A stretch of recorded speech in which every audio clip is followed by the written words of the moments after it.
Hello students, welcome to the Nitya Foundation Academy. Students, we have conducted the class yesterday about the topic the reflection of the light and what are their laws. Regarding this we have conducted the classes. So today we will just going further again up to the next topic, what is the reflection, means their laws, and as well as what is the reflection of the laws with their some effects, is it? So we will just continue with the next classes. So students, yesterday the classes which was conducted, that was on the topic reflection. That was the topic reflection. Okay, now we know very well that there are the two laws of the reflection. Okay, so the laws which I said yesterday, that the incident ray, reflected ray and normal ray lie on the same plane, as well as angle of incidence is always is equal to the angle of reflection. So today topic we just go with the mirror. Okay, the today topic we just go with mirror. Okay friends, so what is mirror actually? So mirror is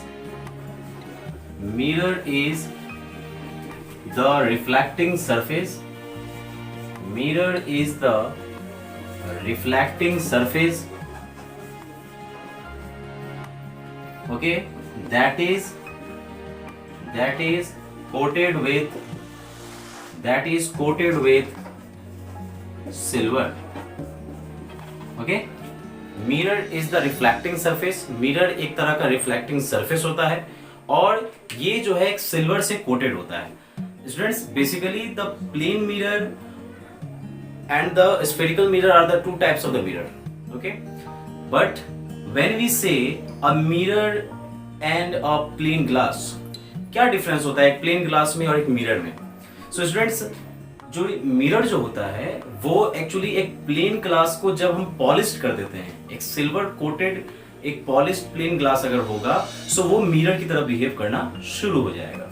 so mirror, मैंने जैसा आपको बताया, एक reflecting surface होता है जो कि एक सिल्वर कलर से कोटेड होता है. ठीक है, सिल्वर कलर से कोटेड होता है. So now what are the types of the spherical mirror? So there are two types of the mirror. The first is spherical mirror. Okay students, and the another one is plane mirror. So I hope you understand this. What is plane mirror? The plane mirror is that mirror you just obtain at your home, है ना, जो आप अपने घर में जो mirror use करते हैं, that is the plane mirror. And वो प्लेन मिरर में आपने एक खास चीज क्या ऑब्जर्व किया होगा कि वो प्लेन मिरर आपको लैटरल इन्वर्सन को फॉलो करता है. ओके, सो लैटरल इन्वर्सन को फॉलो करता है, मींस आपका उसमें राइट हैंड लेफ्ट हैंड दिखाई देगा और लेफ्ट हैंड राइट हैंड दिखाई देगा. सो प्लेन मिरर के बारे में ये आपको मैंने बताया. बट बेसिकली जो ये स्फेरिकल मिरर होता है, ये स्फेरिकल मिरर जो है दो टाइप्स के होते हैं. ठीक है, ये दो टाइप्स के होते हैं. ये क्या होता है? सो एक होता है आपका कनकेव मिरर. ठीक है, एक होता है आपका कनकेव मिरर और जो दूसरा होता है that we called as a convex mirror. ठीक है, एक होता है आपका कनकेव मिरर और एक जो होता है उसे हम कहते हैं convex mirror. Is it clear everyone?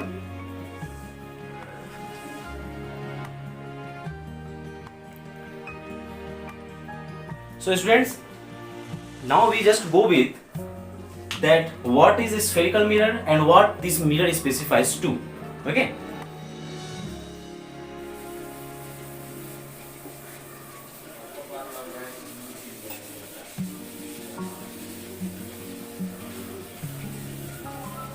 so students, if we imagine this is a sphere, sphere, you know there is a something difference between the sphere and circle. A circle is a 2D object because it has two dimension, and the spherical, that is the three-dimensional object. There is length, breadth and height. So it's a sphere, and when we just cut this sphere into the 6 halves, when we just cut the sphere into 6 halves, okay,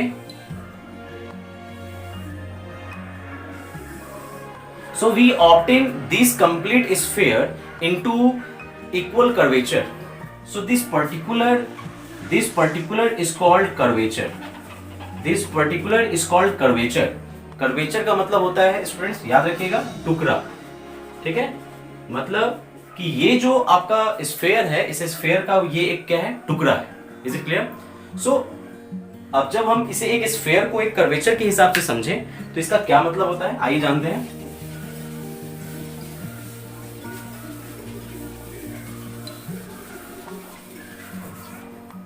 so students देखिए, जब spherical mirror की बात की जाती है, जब spherical mirror की जब बात की जाती है, ठीक है, जब स्फेरिकल मिरर की बात की जाती है तो ये स्फेरिकल मिरर के बारे में जैसे मैंने आपको बताया कि स्फेरिकल मिरर दो टाइप्स के होते हैं। एक होता है आपका कनकेव मिरर, एक होता है आपका कनकेव मिरर, और जो दूसरा होता है वो होता है आपका कन्वेक्स मिरर। ठीक है, तो देखिए कब और कैसे हम जानेंगे कि कनकेव मिरर किसे कहते हैं और कन्वेक्स मिरर किसे कहते हैं। सपोज अगर मैंने जो भी स्फेयर बनाया था, उस स्फेयर का मैंने जो ये पार्ट आपको अलग अलग करके बताया, दैट सिंगल पार्ट और single that we called in Hindi टुकड़ा, ये जो है आपका कर्वेचर होता है। सो ये अगर मैं एक कर्वेचर बनाया तो इस कर्वेचर का, क्योंकि ये मिरर है तो इसका एक पार्ट क्या होगा, आपका पॉलिश्ड होगा। ठीक है, जो है पार्ट आपका क्या होगा, ये पॉलिश्ड होगा। सो अगर ये जो पार्ट है अगर ये अंदर की तरफ धंसा हुआ हो, means it is bulged inward, if it is bulged inward, ठीक है, अगर ये जो है बल्ज्ड इनवर्ड हो, मतलब अंदर की तरफ धंसा हुआ हो, ये जैसे आप देख सकते हैं कि ये जो है आगे की तरफ झुका हुआ है और अंदर की तरफ धंसा हुआ है, तो ये कौन सा मिरर हो जाएगा students, that we called as a concave mirror. ये हमारा कौन सा स्टूडेंट्स हो जाएगा mirror, that we called as a concave mirror. अगर आपको समझना है तो आप ये केव जो टर्म है ना, इस केव से भी आप पहचान सकते हो कि केव का मतलब क्या होता है, गुफा होता है। तो देखिए गुफा जैसा दिखाई दे रहा है आपको, ठीक है। लेकिन जब हम कन्वेक्स मिरर की जब हम बात करते हैं, सो कन्वेक्स मिरर जो हो जाता है आपका, वो क्या हो जाता है, वो इस तरह से हो जाता है। कन्वेक्स मिरर ये हो गया इसका पॉलिश पार्ट, और ठीक है, पॉलिश पार्ट जो होता है हमारा वो रिफ्लेक्टिंग पार्ट नहीं होता है। पॉलिश पार्ट और रिफ्लेक्टिंग पार्ट एक दूसरे के क्या हो जाता है स्टूडेंट्स, याद रखिएगा, ये हो जाता है आपका अपोजिट। सो अगर ये मेरा इस तरीके से आपका बल्ज्ड आउटवर्ड है, मतलब बाहर की तरफ उभरा हुआ है, सो ये जो हो जाएगा आपका, ये जो है आपका बल्ज्ड इनवर्ड, या जिसे हम कहते हैं कर्व्ड इनवर्ड, और ये जो होता है आपका bulged outward, that is curved outward. तो ये अगर आपका बल्ज्ड आउटवर्ड है, बल्ज्ड आउटवर्ड है, ठीक है, जिसे हम कर्व्ड आउटवर्ड भी कहते हैं, अगर ये होगा तो ये कौन सा मिरर होगा students, that will be called as a convex mirror. ठीक है, that will called as a convex mirror. Is it clear students?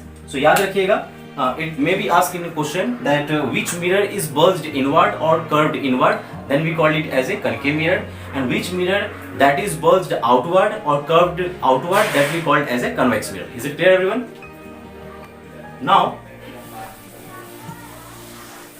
Now we just continue with the concave mirror. Okay, we continue with the concave mirror. What actually concave mirror is?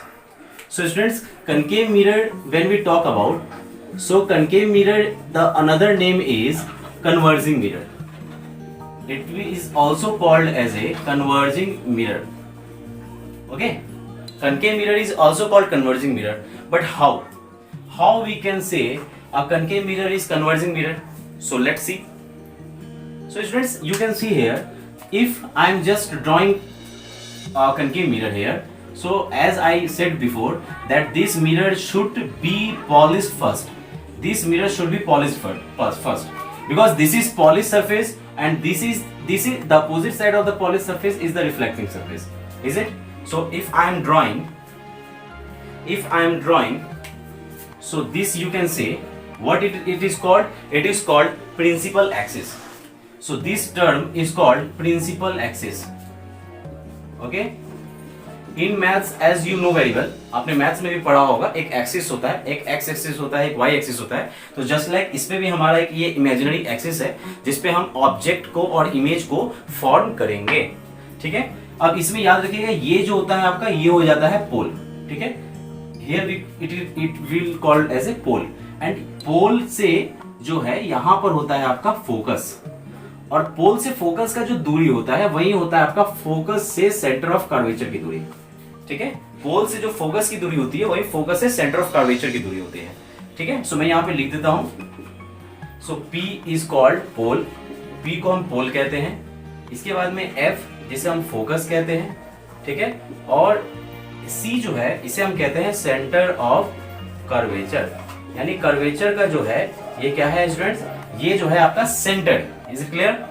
अब आप जैसे देख सकते हैं पोल और focus के बीच का जो ये लेंथ होता है इसे हम क्या कहते हैं? सो पोल और फोकस के बीच का जो लेंथ होता है इसे हम कहते हैं focal length.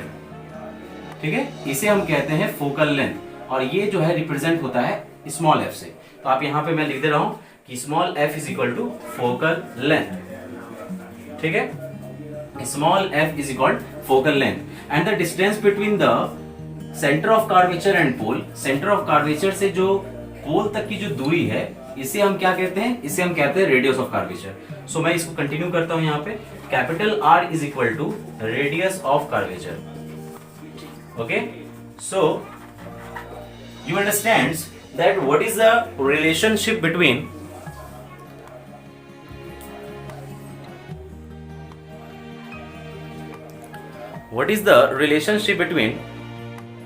the radius of curvature and center of curvature? Is it? I'm just writing it here that actually what focal length and center of curvature, because you can't see. So here small f is what? Small f is focal length. It is what? Small f is focal length, and then after your capital R is radius of curvature. Radius of curvature. Is it? It is radius of curvature. So what is the relation? What is the relationship between the radius of curvature and small f? So you know very well, as you have studied before, that the relationship of means radius of a circle and the diameter of the circle. So at that place you have studied the diameter of circle is just 2 times of radius of circle. D बराबर 2r आपने पढ़ा है। सो आप देख सकते हैं यहाँ पर कि ये जो जैसे सर्कल में आपने डायमीटर पढ़ा है ना, वैसे यहाँ पर ये जो कैपिटल R है वो डायमीटर की जगह आप रख लो, और जो ये फोकल लेंथ है ये आप रेडियस की जगह रख लो। सो जैसे वहां पे D बराबर 2r होता है, वैसे यहाँ पे R बराबर क्या हो जाएगा? ट्वाइस फोकल लेंथ हो जाएगा। आई होप आपने समझ लिया होगा कि capital R means radius of curvature बराबर ट्वाइस फोकल लेंथ होता है। ठीक है, अब इसे जो है आपको समझ लेना है। ये आपका प्रिंसिपल एक्सिस है, एक इमेजिनरी लाइन होता है, इसी पर ऑब्जेक्ट प्लेस्ड होता है, ये होता है पोल।